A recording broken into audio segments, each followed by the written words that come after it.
Greetings, ladies and gentlemen. It is your favorite dark sorcerer here.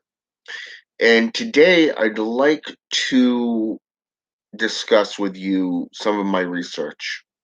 Things that I've been researching and studying due to my path workings within necromancy.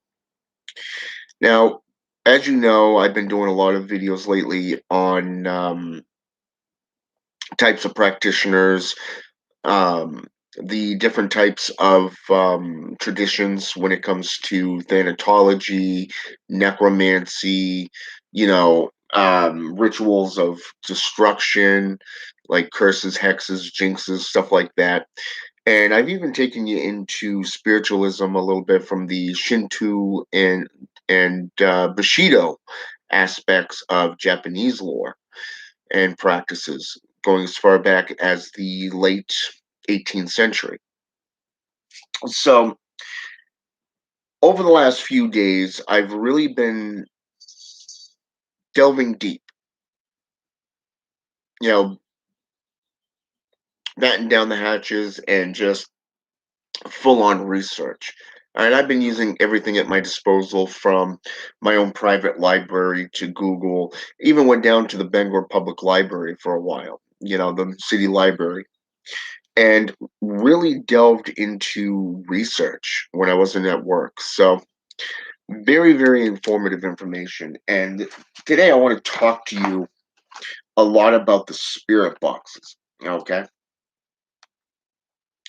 And it's very interesting because when we get into the African Caribbean traditions compared to that of, say, necromantic styles, we see two different variations of this. Okay. If we go by the Haitian Voodoo, okay, the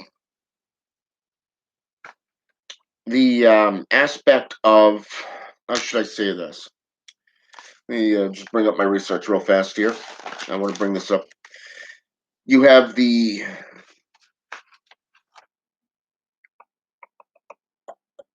that's not that one, right here. All right. You have different tools that can be used, okay, and different things that can be seen within these traditions. So, everybody today has heard of what is known as a gris bag, okay? Now, this is actually a tool that was derived by the West African traditions, known as fetishes and homemade objects. Okay. Today, they are known as charms and mojo bags, especially that of hoodooism. Okay. And things like talismans, amulets, dark totems, for an example, are all examples of objects that can be used in this type of form and fashion. Okay. So, the interesting part is when they're mostly used within the Creole aspects of New Orleans. Okay, this is normally where voodoo is separated from the Haitian voodoo and that of the African voodoo. Okay, it is spelled either voodoo, Vodun, or you're dealing with Voodoo. Okay, voodoo, in a sense, is the African Caribbean tradition. Okay, we're talking Vodou. Okay, voodoo, and instead of the Loa or the spirits, okay, being LOA, which is widely used in the Creole sense, it is actually LWA. Okay, much like the Orisha, or you go all the way back into the Congo region of Africa, the centralized African nation. Okay, now what's interesting here is that when we get into the gris bags, there are two things that I want to talk here about because number one, Creole is normally used here in the US with the letter C. Okay. It is actually spelled with a K, not a C. Okay. So get that notion right out of your head. All right. Everything in my research literally goes back to K, the old French dialects. Okay, Creole, as in Kreyol. Okay, Creole. Okay, that's how it's pronounced. Is the Gris bags are viewed as a voodoo paquets, things Paquets, okay, which is Congo doll, meaning it means voodoo doll, okay, and associated or similar to a mojo bag, okay. This can be used for destruction rituals, lust rituals, compassion rites. Okay, so if you're using them for curses, black magic and domination type stuff, guess what? That's all black magic. Okay, that's all dark sorcery. All right. So here we're seeing it as a form of, let's say, for an example, destruction rituals. That comes in a form of jinxes, giving somebody bad luck, curses, complete and utter destruction, death, plain and simple. And then you have what is known as hexes. Okay, and I've talked about this in past videos. Hexes are nothing more than teaching tools. So a gris bag is one of those tools that is used in this fashion. Okay, and it's interesting to see because when we go on to the Wenga, it is a terrible voodoo hex, curse, or spell. Okay, and one thing you'll notice about the spirit boxes is that it has a lot of spell working in it. Okay, and I'll get to that in just a minute. And what's interesting here is it is a work of black magic against an enemy. Okay, such as a powerful crossing can only be broken with a certain puans. Okay, puans. I'm probably butchering that word because it's Pouins. Okay, a wanga is a magical charm packet found in the folklore magic of Haiti. Okay, that's Haitian Voodoo.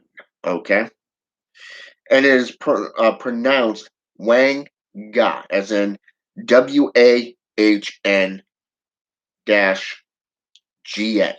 Wang Ga. Okay, in voodoo magic. The Congo Wanga was used in type of Nago spells. Okay, that's NAGO spells. Okay, or in this case, songs. And the Haitian Wanga is pronounced Wanga. So, which is kind of interesting because you have the spelling I just gave you of the Wanga. And then when you get into the Haitian variation, is actually Wanga with a GUH at the end. Very, very interesting spellings. And seen as a talisman or piece of jewelry. Okay, remember what I said earlier.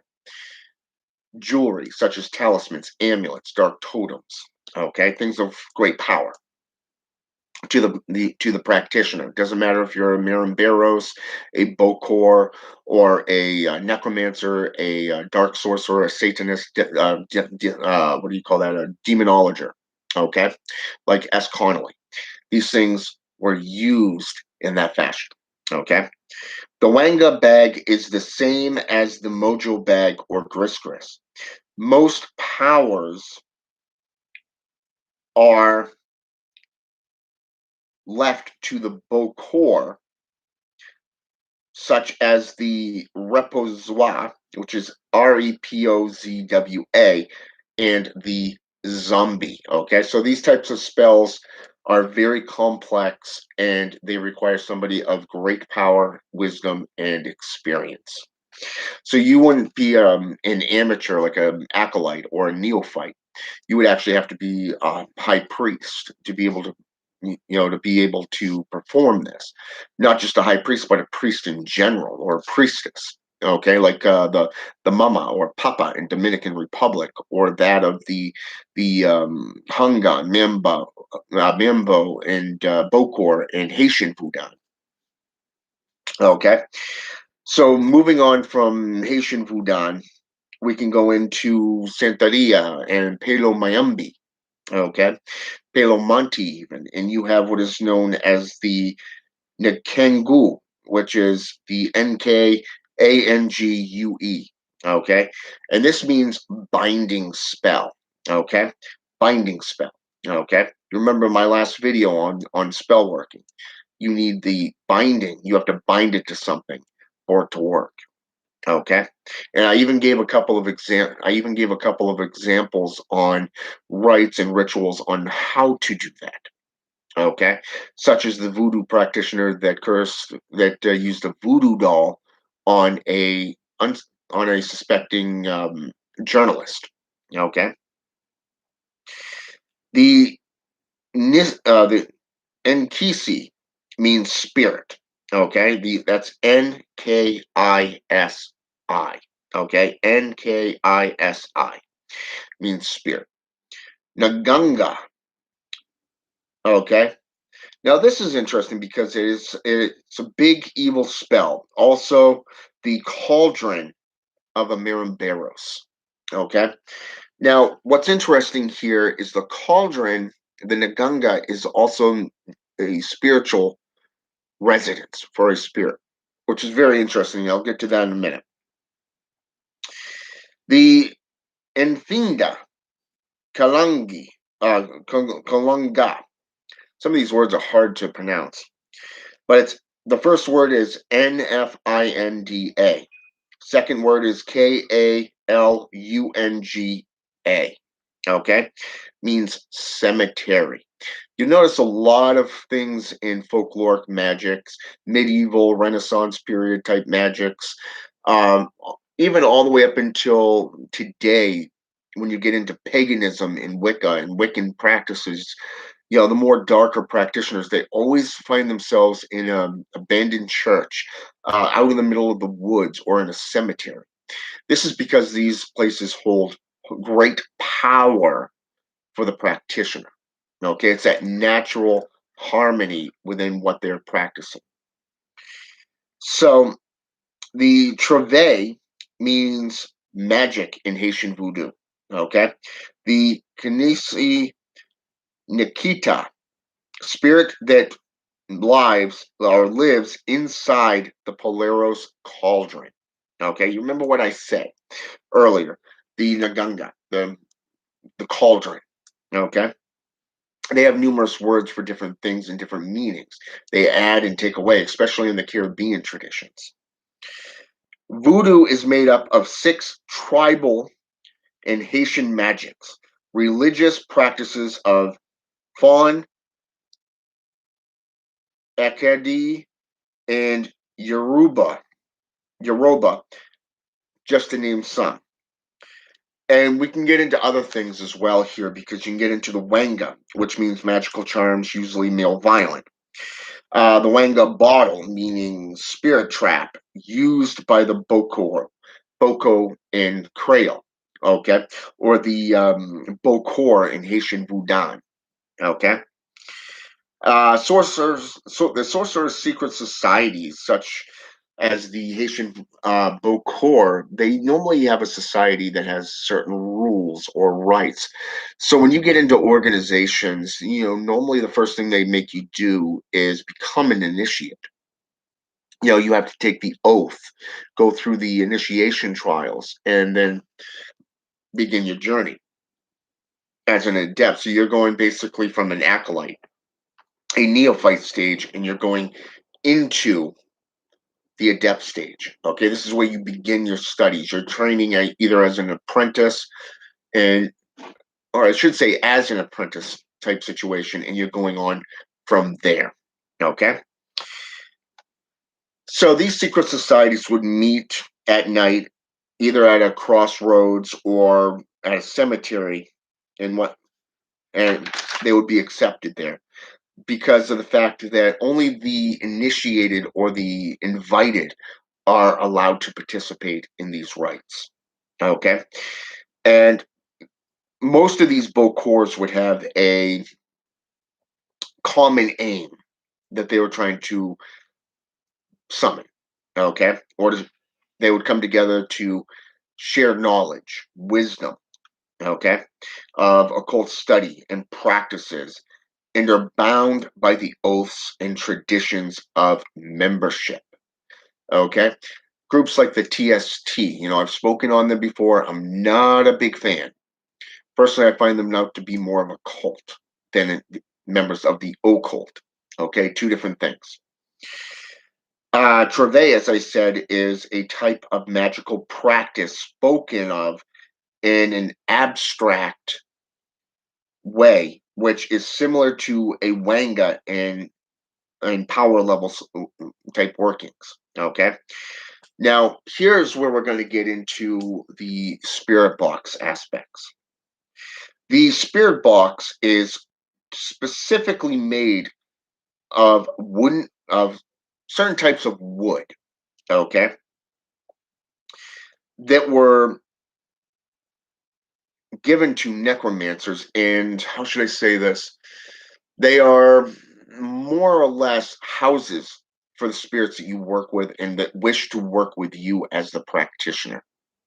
So right there, you see where the difference between forcing a spirit to work with you, which is the JCI Mirandi, okay, of thinking, and then you have the black magician where that actually willingly works with spirits such as demonic entities and the jinn, the orisha, the loa, and the such. Okay, we basically work hand in hand with them for common goals. Okay, we work for them. They help us out, and most importantly, you give them the proper offerings and their dues. Okay, and this goes into demonic possession as well because I did an entire video on that. So we're going to get into a couple of views here. Number one, you have this spirit box. You have the Naganga, which, like I said, is where the spirit lives. Then you have what is known as a peristyle. Okay, this is a Haitian Voodoo word. And this means a temple. It has many rooms that are set up for the three types of Loa, the Rada, the Petro, and the Gadi families of Loa. Okay. And it's very interesting to see the different stages. There's like three different levels of hierarchy. The Gadi would be the third. And in a lot of cases in a peristyle, they don't always have a room in the peristyle, so they would actually be outside of the peristyle. Whereas the Rada and the Petro would be inside. Now, the Anfo or the Gangun is an altar dedicated to a specific spirit or being. Okay, so right here you have a wide range of stuff that I've talked about in the last few videos. You have spiritual possession. You have different types of rites that deal with destruction, such as jinxes, hexes, and curses. You have the binding solutions, and now you have the spirit box or the spirit bottle or the spiritual altar. Okay, the spiritual house. Okay, every single tradition has some form of these, going as far back as the Proto-Germanic or the first or second dynasty of Egypt. Okay, I'm talking old world type practices here. And a lot of times you're going to see these boxes or these objects decorated with symbols. Okay. When we look at, say, for example, the box itself, the spirit box. In necromancy, the spirit box would have warning signs, symbols of warning. They would have protective symbols. They would have the main symbol of the spirit that they work with. So if, say, for example, you're working with, let's go with Zagon, okay? Or let's go with the biggest one out there right today in the so-called occult community, Lucifer, son of the morning, emperor of the underworld, prince of the underworld. Lucifer's seal would be on that, or Zagon's seal, like I said. This means that it's their spirit box. They are the main spirit that you work with. In voodoo, if you're working with spirits of the dead, it would be Baron Samedi or Baroness Dambella. Okay. Um, a lot of times you'll be introduced to a third class spirits such as Papa Gedi.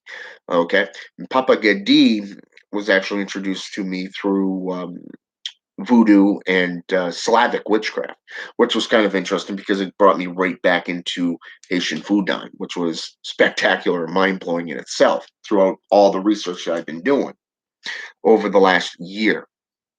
So, a lot of times you're going to see, like I said, you're going to see runes, you're going to see symbols, you're going to see probably hieroglyphs, depending on the independent practitioner, because not all practitioners are alike.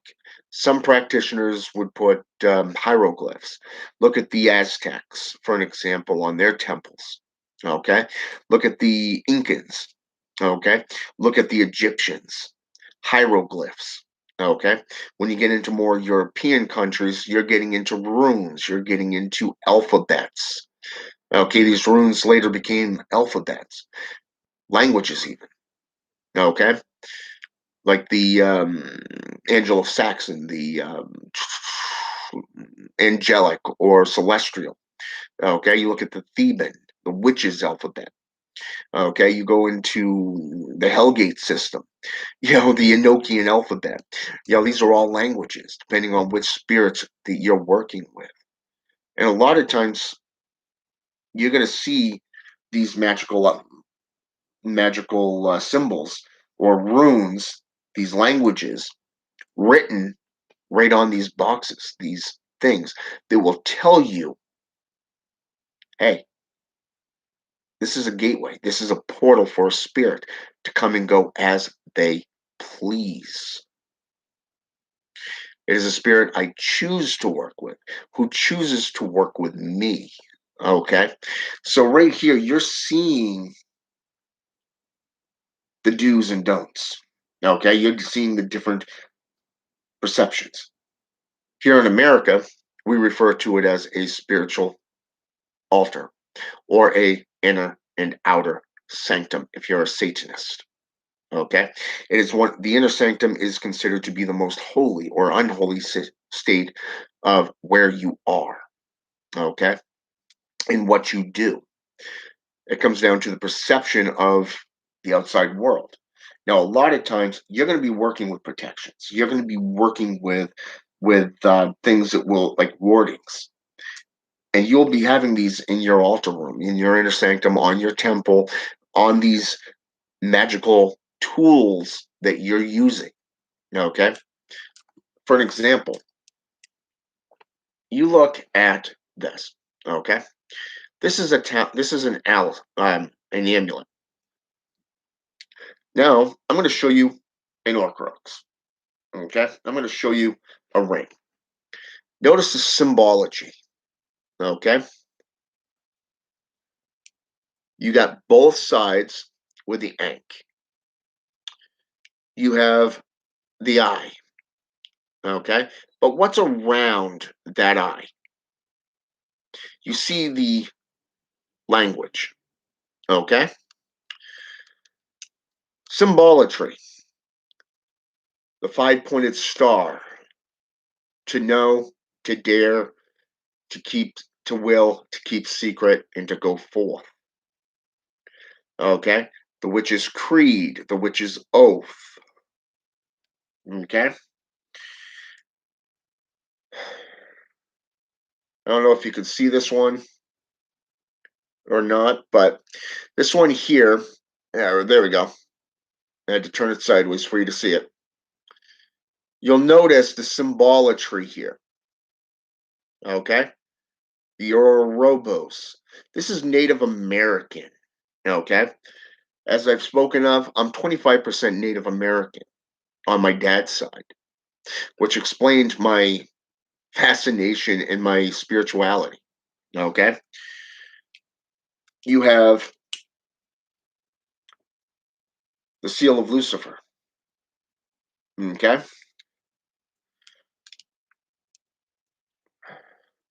Gems. are also a part of spirituality. Necromancy, voodoo, even. The necromancer's jade, for an example. In this case, it is a ruby. Okay? But I want you to look at the crash. The dragon is considered to be full folklore creatures throughout history. And one thing that has been in just about every system of magic, doesn't matter if it's right hand path, left hand path, or JCI, the Judo Christian institutions, death. The skulls and crossbones have always been associated with black magic and witchcraft. Okay, sorcery in general is going as far back as the 6th century BC. It doesn't matter if you're in the first dynasty of Egypt. It doesn't matter if you're in proto Roman times. It doesn't matter if you're in proto Germanic. It doesn't matter if you're into Slavic, Baltic, or Hungarian, Saudi Arabian, Middle Eastern. Death has always played a part in the cosmic events. Everything that lives must die. Plain and simple. Okay? You look at, let's take a look at a few of these spirits real fast. Number one, the Dralith. Okay? Let's talk about the black elves, the black elven. This is Norse mythology. Okay? Germanic, even. The black elves were considered to be death and destruction. They brought plagues and devastation upon the land.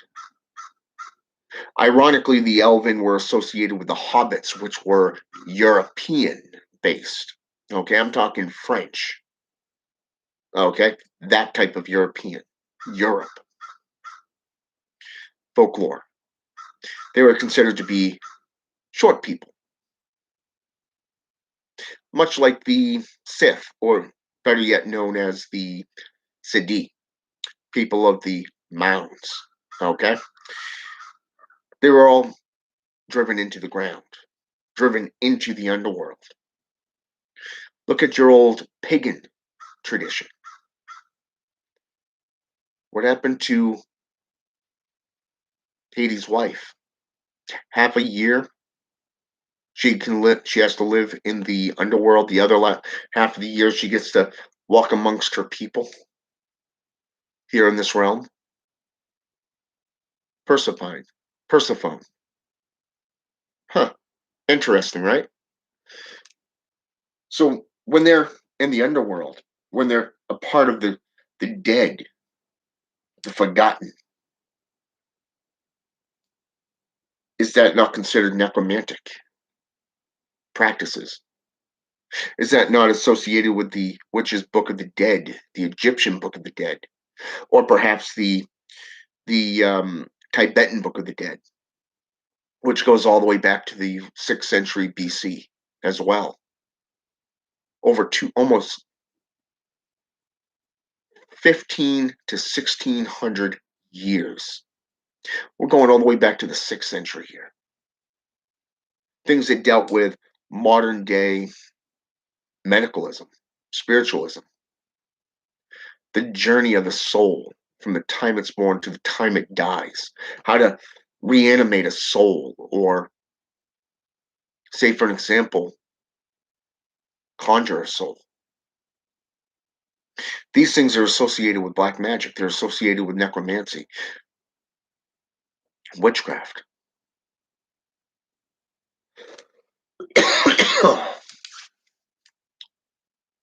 So I want you to think about this for just a minute. The witch's bottle, or the necromancer's bottle, whatever it is, there's a lot of names for it. It's the exact same thing. It is something that is put forth not only to strengthen your bond with the spirits that you work with, but it's something that could also be an offering. Interesting, isn't it? My personal journey into the creation of phylacteries has shown that there's a lot of things that can go into it to help connect you as a binding spell. Okay, not just as a binding spell, but the creation of it can link you to the land of the dead or to a specific pantheon of spirits. Things like your own blood, blood to blood. In African voodoo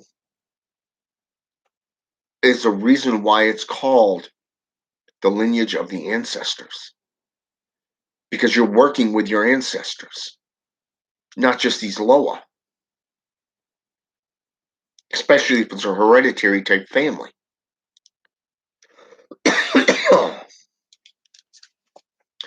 So there is a lot of things that you can do. You can put your packs into it. If you burn packs, utilize the ashes. Okay, mix it right in.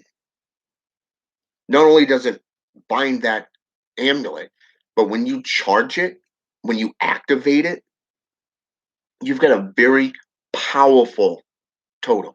You have a very powerful amulet or talisman that links you with those seals, with those runes. You can spell out your spirit's name on it on one side, and on the other side, place your own personal seal on it. There's a lot of things that you can do that links you to those spirits. And that is why the spirit box or the Nganga is so important in black magic or in any spiritual operation, not just the spirit bottle. Okay? There's so many different uses for it, so many different methods that can be employed in their creation.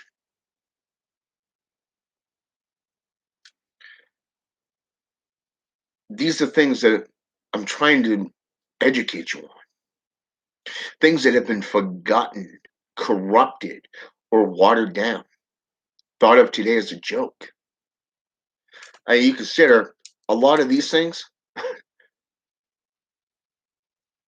J.K. Rowling's, Harry Potter.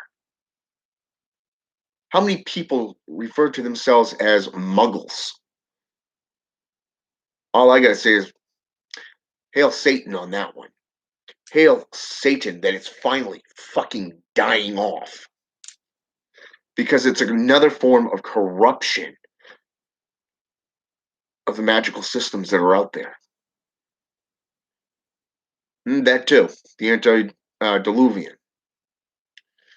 Okay. So my point is that whatever path working that you get into, don't be afraid to branch out into other systems and do your own work. I've been doing this for 31 years now. Okay. My main things were Satanism and witchcraft. I dabbled in other systems. I was even initiated into Pedo Mayumbi and Santeria, but I never got serious with it until recently. Just like necromancy. I've delved into it in the past several times. But over the last 2 years, I've really buckled down the hatches and got serious within this path of necromancy. So it's up to you, especially if you want to get more and more spiritual. For me, I'm more spiritual today than I was in the past. In the past, I was more about reality. I was more focused on the world, being the bad guy. Today, I'm more spiritual. I guess that comes with age, I guess. I don't know. But it's there. So I hope this taught you a lot.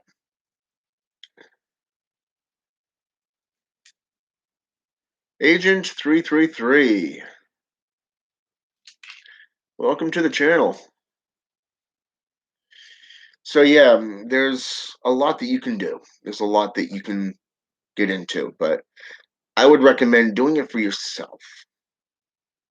Recommend it and highly recommend it. Delve into it for yourself, not for somebody else. You're not going to, this is not the path that you're going to make friends. You're not going to come out of this in a coven. This is something that you have to do for yourself. It is a path that is quite lonely. I used to have a lot of friends. I used to have a lot of drama in my life just a few years back. But as soon as I step foot on the path that I'm on now, all of that's gone. I've watched so many people just disappear from my life, enemies included. They just up and left. Few of them even made peace. Let bygones be bygones. It's like, fine with me. My point is, the further back in time you go in history, the more you research in other traditions, the more you're going to learn, the more you're going to see the bullshit of the world, the hypocrisy, the duality, and the plain old stupidity. So get into necromancy, get into the African Caribbean traditions, get into the European traditions. Don't be afraid to branch out. Plain and simple.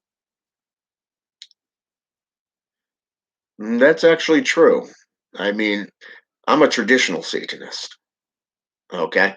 I started out just like everybody else with Anton Zandeleve's Bible, and I went out into other branches. Before long, I was a theistic Satanist, a spiritualist, a spiritual Satanist, and finally a traditional Satanist. And then I went back into necromancy full time. I love necromancy. It's a path that's educated me so much more than any other system that I've been on. And it's something that I recommend for all of you. If you're tired of the chaos and the stupidity, then maybe it's time for you to find the path that suits you as an individual. For me, I still practice Satanism. I still work with demons. I still uphold the pacts that I've made. I've just simply made new pacts. In this case, necromancy. I work with spirits of necromancy, such as Hecate, Anubis, Hell, just to name a couple, Supe, and Inca. But I still work with the five demons that I've worked with for years, for a couple of about 20 years that I formed a relationship with. I even have a shrine dedicated to them